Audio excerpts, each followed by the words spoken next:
So ngayon guys, ang una natin gagawin is ready natin ang mga kailangan natin. Like gunting, glue, double-sided tape, and colored paper. And nagprint na rin ako ng mga mga pang-design ko na ginamit.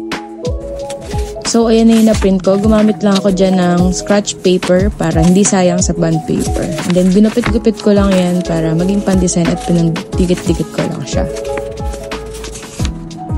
Ito naman, kinuha ko lang yan sa tindahan ng tita ko. Lagayan niya ng sandwich. So, ang next naman natin ay gagawa na tayo ng pang-base po natin. So, nanood lang ako at ito yun. So, mag-ready lang tayo ng mga folder na gagamitin natin para maging base natin. And next, mag-ready tayong ruler and pencil para magsukat na magiging dikitan natin. So, sa akin, ang nilagay ko dyan is 4 cm. Yan. Tapos, bali 3 line yun. Ang guguhit mo. And, lalagyan mo lang din sa gitna na guhit para may mark ka na ayun yung gitna mo. Then, ayan, i-fold mo lang siya sa gitna. Make sure na maayos yung pagkaka-fold mo para maganda yung lapat niya.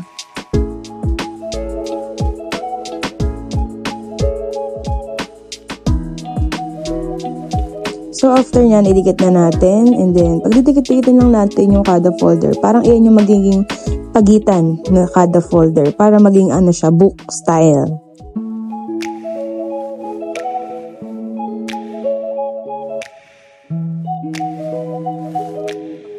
Ayan, ulit-ulitin lang natin yon hanggang maubos yung folder natin. Kung ilan yung mga kailangan ng folder. Then, ayan, okay na. Ganyan yung kakalabasan niya, guys. Ayan, ganyan siya. So, after natin gawin yung pang-base natin, ay magka-crumpled naman tayo ng paper na pinrint natin at gugupitin natin yung mga pinang-design natin. So, ayan. Yan lang siya. Ulit-ulit lang yun. Mga ginamit ko. Makikita nyo siya sa finals natin. So, ayan.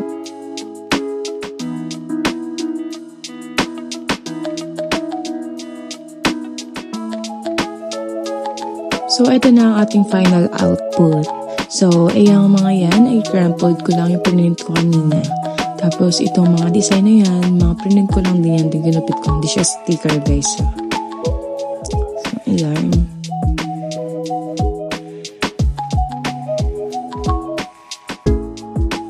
And then, ayan, yung mga letter na yan, print ko lang din yan sa mga iba pa. Ito yan, lettering ko yan, yung mga yan. So, ayan. May 2x2 siya kasi required sa amin 2x2 picture. So, first page po is this. Ayan. Ang ginamit ko pong base dito is colored paper, which is this black color. So, ayan. Meron na ako dito. Ganito. So, isa pa. Ayan. So, ayan. Ganyan lang. Ganyan lang. Hindi ako marunong mag-fold something. Pero meron naman sa online, pwede kayo maghanap. Point nyo dito yung effort.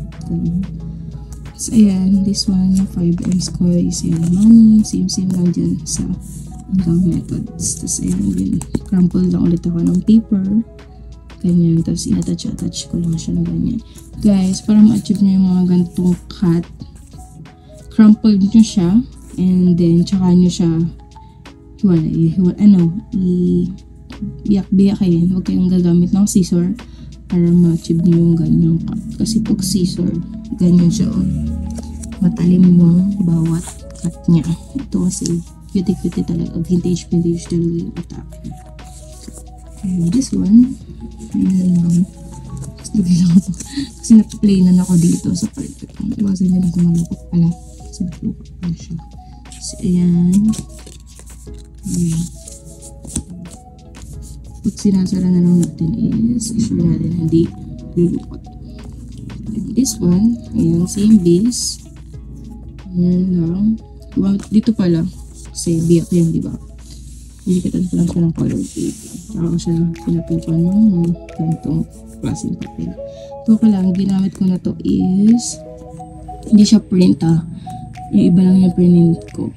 Ito ay pinuha ko lang to sa store ng tita ko. Hilagay niya ng burger, yung sandwich. Ganun, aesthetic din kasi siya tingnan. Vintage din yung color niya. So, ito, mga yan. Wait ko lang yan. And return off. This one, itong mga dot na yan. Gumamit ako dyan ng acrylic marker. So, yan, print lang yan. Then, ang base ko is colored paper na black. So, yan, crumpled lang ulit. Tapos, hinati. Using hand lang. Di scissor. So, yan. This one. Ganyan lang ang design ko. Pero, marami pa namang design pwede. So, pwede siyang dagdagan kung gusto nyo. So, ito ganun lang. Same lang din sa mga una. Ganyan lang din. So, yan. Dikit lang ako dyan mga parang sticker. Ganyan lang din. This one. Ganyan lang. So, ito yung folder na ginamit ko. Dito sa last page ko. Ayan siya. Ang ginamit ko dito is papel de hapon. Same base. Nagyan ko lang siya ng ganitong kanya. Lettering lang. Tapos yung print ko ng module. Tapos itong papel de hapon. Pero pwede nyo rin naman siyang gamitin ng iba. Since bumili ko ng ganito, ginamit ko lang siya dito. Kaya binisayan. Para something na touch na ganitong style. So yun lang guys. Thank you. Audio Jungle.